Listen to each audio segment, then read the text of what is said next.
हाय, कैसे हैं आप लोग? आज हम बात करेंगे डार्क मल्टीवर्स की कहानी की। एक ऐसी कहानी जिसमें सुपरमैन की मौत के बाद सब कुछ बदल जाता है। लोइस लेन सभी हीरोज को सब दोषी मानती है और वो बदले की आड़ में जलने लगती है और ऐसी चलती है कि पूरी दुनिया जला देती है। तो ऐसा क्या हुआ? इसके लिए पूरी कहानी जरूर देखें। तो ये कहानी है टेल्स फ्रॉम डार्क मल्टीवर्स के डेथ ऑफ सुपरमैन की। कहानी थोड़ी लंबी है तो वैसे पूरी कहानी जरूर देखना और आपको ये कहानी कैसी लगी हमें कमेंट सेक्शन में जरूर बताएं। डार्क मल्टीवर्स की कहानी मेन डीसी में हुई कहानी की है। बस इसका अंत बहुत अलग होता है। टेम्पस फ्यूगनॉट डार्क मल्टीवर्स के खिलाफ एक गार्डियन। ये हर रियलिटीज देखता है। इसके सामने मानो मल्टीवर्स बनी हो जिसकी चकाचौंध वो भी मजे में देखता है। पर अब दुनिया कुछ अलग ही अंधेरे में जा रही होती है। ऐसा क्यों होता है? कितना भी कुछ कर लो बुराई अंधेरा हमेशा रहता है जिससे कहानी बिगड़ सी जाती है। और कोई मामूली कहानी नहीं, अच्छी सी अच्छी कहानी, जो कहानी हम जानते हैं। शुरुआत तो वही रहती है पर अंत में बद से बदतर होते जाती है। जैसे यही कहानी मान लो, जहाँ एक इंसान जो कुछ भी हो सकता था, वो बस अच्छा होना चुना, जिसकी वजह से उसे अपनी जान से हाथ धोना पड़ा। हम देखते हैं कि सुपरमैन डूम्सडे से लड़ते रहता है, जैसे हमेशा होता है, और हमेशा की तरह वो मारा जाता है।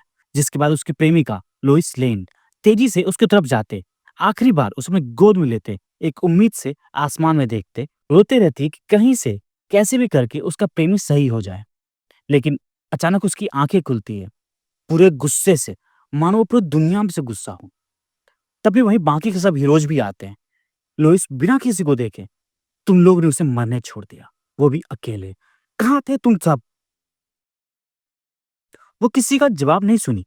वो खुद में ही इतनी डूबी हुई थी कि उसे बस खुद की रोने बिलखने की आवाज सुनाई थी। वो उसी हालत में सुपरमैन के शरीर को खुद से लगाए रोते, प्लीज वापस आ जाओ, तुम हमेशा वापस आते हो। उसके बाद मेट्रोपोलिस में पूरी तरह से शांति रहती है, क्योंकि उस दिन वहां के सबसे बड़े रखवाले का सब यात्रा था। सब यहाँ मुंह उठाए आए हुए थे, पर उस वक्त कोई नहीं था। अभी सब फ्रंट पेज पे छपने के लिए एकदम बीच में थे। लोइस दूर से ये सब देख रही थी। वो अभी तक गुस्से में थी। वो खुद में सोचती कि इन हीरोज को दिखावा करना पसंद है, और वो जो सुपरमैन को जानते थे, उनसे प्यार करते थे, उन्हें सुपरमैन की आखिरी झलक तक नहीं मिली। उसके बाद सबने सुपरमैन की सोने की मूर्ति बनवाई। बहुत लोग बहुत बड़े-बड़े वादे किए, भाषण दिए, यहाँ तक कि लूथर भी, मतलब समझ रहे हो, लेक्स लूथर, जो सुपरमैन को हमेशा मारना चाहता था, वो सुपरमैन की तारीफ के पुले बांधे जा रहा था, और वो भी बड़े-बड़े झूठे वादे किए। सुपरमैन जिंदा होता तो ये सब देख के मर जाता।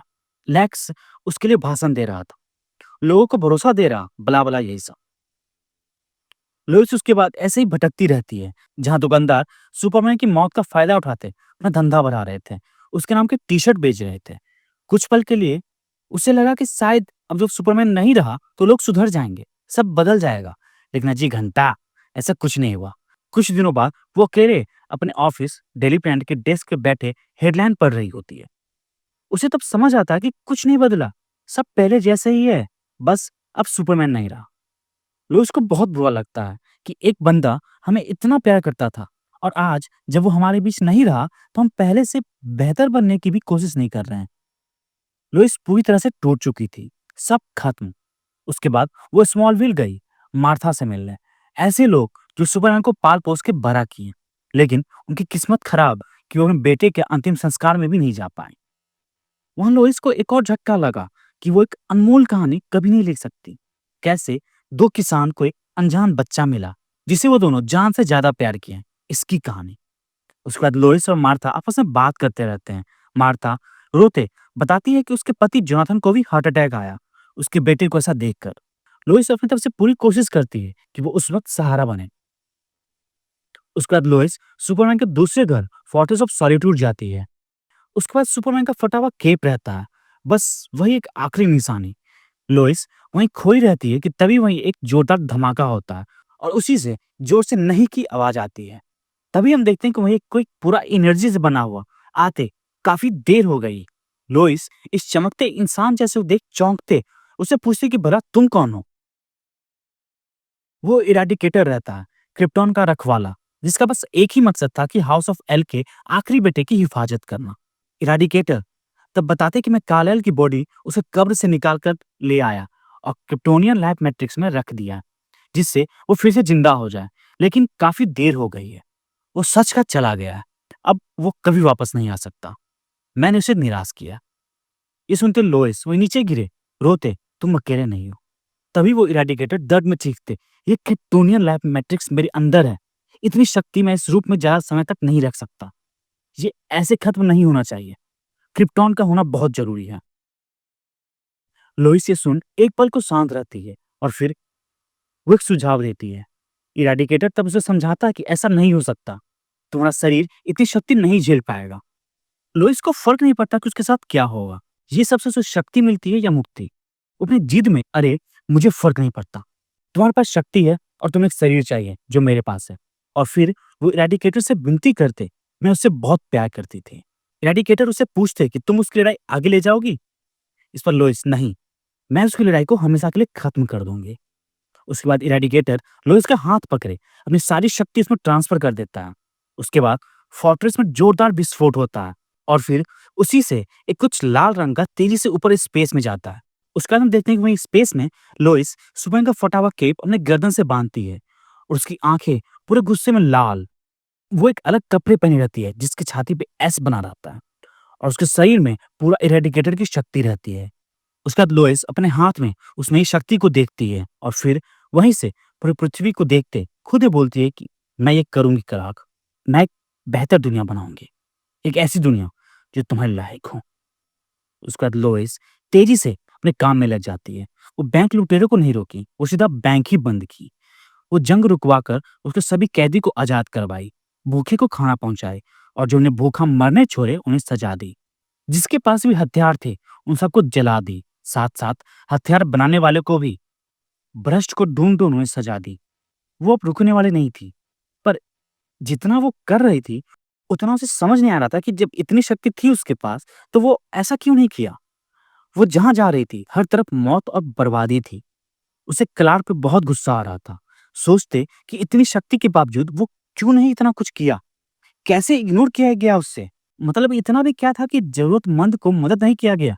लोइस इस जगह में शक्ति से वही जमीन के नीचे देखती है ताकि उसे पता चल सके कि इतने सारे मौत का जिम्मेदार कौन है। और वहीं उसे लेक्स का नाम दिखता है। उसी वक्त उसे बहुत गुस्सा आया। वो समझ गई कि वो क्लार्क नहीं है। उधर मेट्रोपोलिस में लेक्स अपने कमरे में मस्त ये सबसे अनजान अपना जाम बना रहा था और वो देखता है कि वहीं खिड़की के बाहर लोइस उड़ती रहती है। उसे देख लेक्स, हाँ, सबका दुख से निकलने का अपना अलग अलग तरीका है। लोइस बड़े आराम से, मुझे पता है कि इसके पीछे तुम्हारा हाथ है। ये सुनते लेक्स चौनिया मुस्कान देते, तुम किस बारे में बात कर रही हो, जरा खुलकर बताओगी। उसके बाद वो अपना सारा कुकर्म उसे बड़े आराम से बताता है कि कैसे उसने अपने सेक्रेटरी को मार दिया। हालांकि ये बहुत छोटी बात है। कैसे वो दो समुदाय में लड़ाई लगवाया अपने फायदे के लिए, कहीं कहीं कम वैक्सीन भिजवाएं ताकि जनसंख्या कम हो सके, और उसके कजिन को कठपुतली की तरह उंगली पे नचवाया। अपने टुमारो फाउंडेशन के पैसे बच्चों की सेना पे लगाए और ये सब इसीलिए किया ताकि मैं कर सकता हूँ और मैंने किया, क्योंकि कोई मेरा बाल भी बांका नहीं कर सकता। हाँ, तुम्हें ये सब पता है, लेकिन तुम भी कुछ नहीं कर सकती। कोई प्रूफ नहीं होगा ना। और वैसे भी सभी जजेस मेरे पालतू कुत्ते हैं। तो अच्छा यही होगा कि तुम अब जल्दी समझ जाओ और जाओ किसी पेड़ से गिरते बिल्ली को बचाओ। लैक्स अपनी बात पूरी कर पाता उससे पहले ही लोइस वो खिड़की का शीशा तोड़ते, उसका गर्दन दबोचे तेजी से उसे पकड़े आसमान में ले जाती है। लैक्स पूरी तरह डरे हुए रहता है। तभी लोइस बताती है कि वो क्लार्क केंट था। ये सुनते लैक्स चौंक जाता। उसके बाद लोइस तेजी से ऊपर जाती रहती है। वो इतनी तेजी से जा रही होती है कि दोनों के शरीर जलने लगते हैं, लेकिन फिर भी लोइस नहीं रुकी। वो तेजी से ऊपर उड़ती ही रही और जब तक वो स्पेस पहुंची तब तक लैक्स जलकर राख हो चुका था। लोइस को एक पल के लिए भी बुरा नहीं लगा कि वो किसी की जान ली है। उसके बाद वो पूरा लैक्स कॉर्प जला दी। लीग ऑफ शैडो, कैडमस, इंटरगैंग सबको जला दी। फिर भी वो नहीं रुकी। उसके बाद वो खूनी को अपना शिकार बनाई। वो एक एक कर Ra's al Ghul, Victor Zsasz, Black Adam, Deathstroke, Parasite सबको जिंदा जला दी। लोइस की ये कत्लेआम से सब गुंडे, मवाली, खूनी इन सब के बीच दहशत फैल गई, क्योंकि अब उन्हें पता चल गया था कि उनकी मौत नजदीक है। वैसे ऐसा पहले से ही सबको करना चाहिए था। उधर गौथम में जोकर बचते भागते रहता है। तभी लोइस तेजी से उसके सामने आती है, उसकी आंखें लाल। वो आते ही जोकर को जिंदा जला देती है। तभी वहीं बैटमैन आते हैं, लोइस ये क्या किया तुमने। लोइस पर आराम से जवाब देती है, वही जो तुमसे आज तक नहीं हुआ। और कितने मासूमों की जान जाएगी? बैटमैन ये सुनते लोइस को समझाते कि वो लोग ऐसा नहीं करते, वो लोग किसी की जान नहीं ले सकते। लोइस इस पर जवाब देते कि तुम्हारी इस सियाप्पे से पक चुकी हूं मैं, तुम्हारा तरीका काम नहीं आया।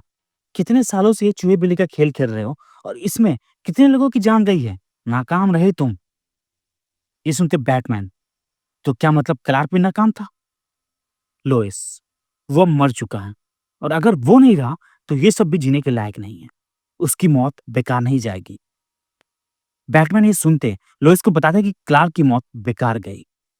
लोइस ये सुनते बैटमैन पे हमला करते उसे एक जोर का मुक्का मारती है, जिससे बैटमैन दूर फेंका जाता है।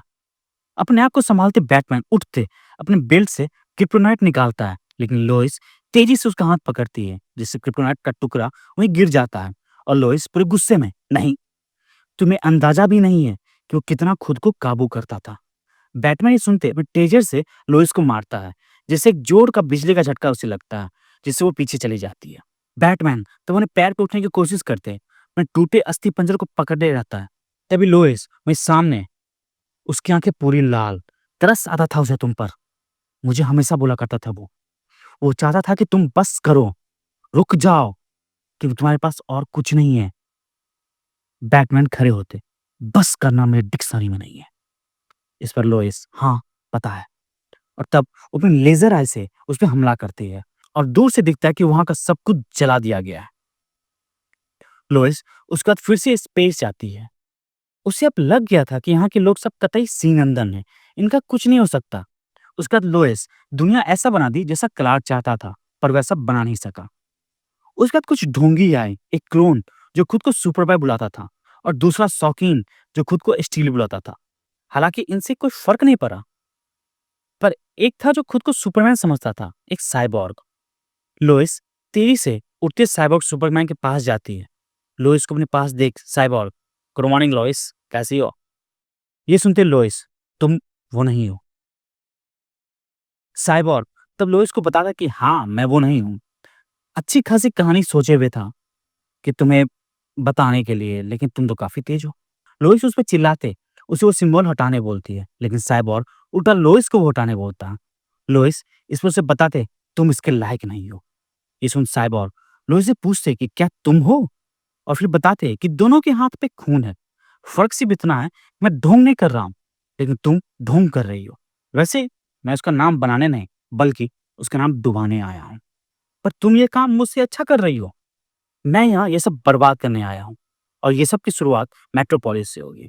ये कहते वो लोइस को अपने कैद में जकड़ते, दुनिया बदलने का सोची थी तू, पर सब नाकामयाब रहा। और तभी उसके शरीर से बहुत से मेटल पार्ट निकलते, आसपास के बिल्डिंग को अपने लपेटे में ले लेते हैं, और फिर लोइस को जकड़ते, तुम दुनिया बदलने चली थी, पर तुमसे वो भी नहीं हुआ, अकेले रह गई तू।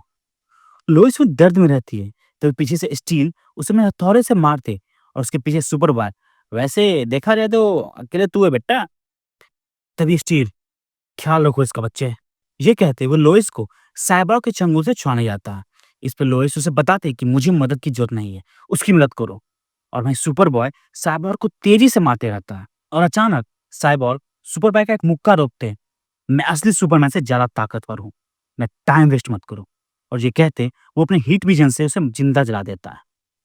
स्टील ये देखते चिल्लाते उस पर हमला करने जाते ही रहता है कि साइबॉर्ग अपनी शक्ति से उसे बीच में ही रोकते, उसे कवच की मां बहन करते।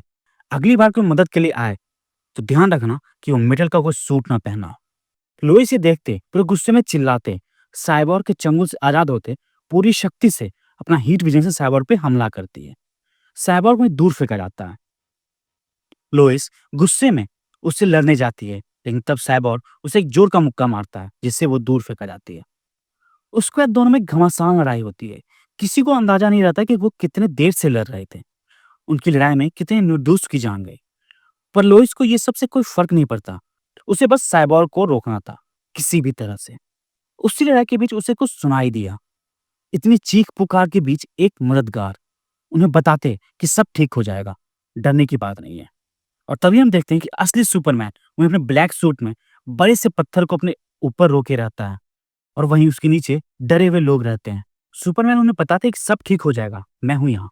लोइस ये देख रही होती है, वो पहले से कमज़ोर था, इतना मामूली सा पत्थर उठाने में फट रही थी इसकी। पर ये वही था, पहली बार लोइस को खुद पे अफ़सोस हो रहा था, वो इस हालत में नहीं मिलना चाहती थी। लोइस उड़ते सुपरमैन के पास आती है, उसे अपने पास देख सुपरमैन उससे पूछता कि लोइस क्या ये तुम हो? लोइस हैरान उससे पूछती कि तुम पर कैसे? उसके बाद सुपरमैन उसे बताते कि सही से याद नहीं पर इरेडिकेटर ने लाइफ मैट्रिक्स में रखा था, उसकी वजह से।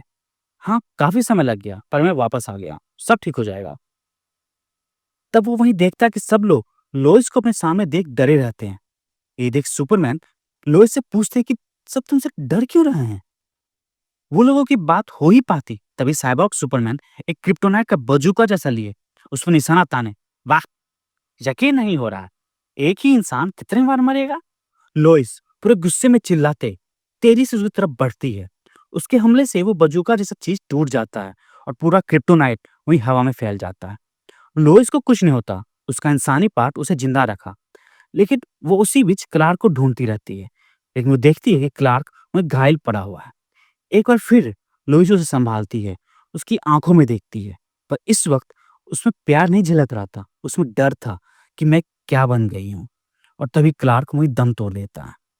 लोइस रोते उससे विनती करते कि मैं सब ठीक कर दूंगी, पर इस बार कोई और नहीं बल्कि वो खुद सुपरमैन को मारी थी। टेम्पस ये देखते रहता है कि कैसे फिर से सुपरमैन लोइस की गोद में अपनी जान दिया। कसम खाते कि ऐसी दुनिया बनाएगी जैसा सुपरमैन को पसंद हो। लोइस अब इरेडिकेटर बन गई थी, मल्टीवर्स की डार्क एंजल। वो सच के लिए लड़ती है, जानते कि वो हार चुकी है, फिर भी वैसे समझ नहीं आता कितना अंधेरा क्यों है। कुछ तो वजह होगी, ऐसा किसी के साथ हो सकता है। तो जब तक सही चल रहा है उसकी अहमियत होनी चाहिए। कहानी खत्म। तो दोस्तों, आपको कहानी कैसी लगी हमें कमेंट सेक्शन में जरूर बताएं और चैनल को शेयर सब्सक्राइब करना ना भूलें। शुक्रिया।